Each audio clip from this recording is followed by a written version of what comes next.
पद्धतीचं सर्व राजकीय पक्षांना विरोधी असणाऱ्या सगळ्यांना एकत्र घेऊन एक वेगळी लोकांच्या मनातली आघाडी करावी या भावनेतनं आदरणीय माजी मंत्री आदरणीय महादेवरावजी जानकर साहेब असतील, आदरणीय प्रभाकर देशमुख साहेब, आम्ही सगळेजण मिळून एकत्र येऊन, म्हणजे त्यामध्ये मग अभय जगताप पण आहेत, ते समजायचं कामानिमित्त बाहेर गेलेत, बाकी आहेत सगळेच, मग काँग्रेसचे असतील, इतर सगळ्या पार्टी जे काही एकाच एक लढत कशी देता येईल याच्या दृष्टीने आम्ही काल सगळे एकत्र बसलो होतो. मग मनोजदादा पोळ असतील, सगळे आम्ही काल एकत्र बसलो होतो.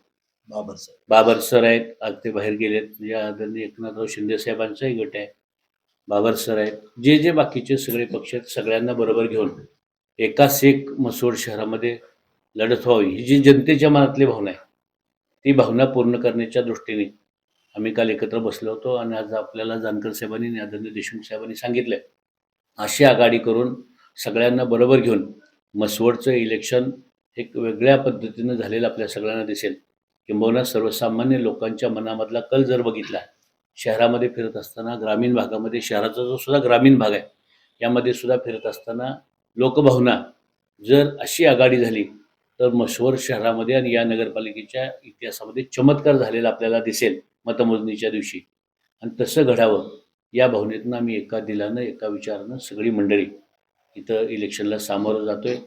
आपल्याला दिसेल सगळ्या पद्धतीचा सोशल इंजिनिअरिंगचा सगळा फॉर्म्युला एकत्र करून हे इलेक्शन अत्यंत चांगल्या पद्धतीने ताकदीनं लढलं जाईल.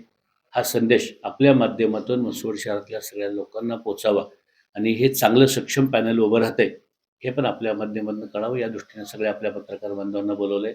आपण सगळे आला, आपल्या सगळ्यांचं मी आभार व्यक्त करतो. आपल्याला जर काही प्रश्न विचारायचे असतील तर आपण विचारू शकतो.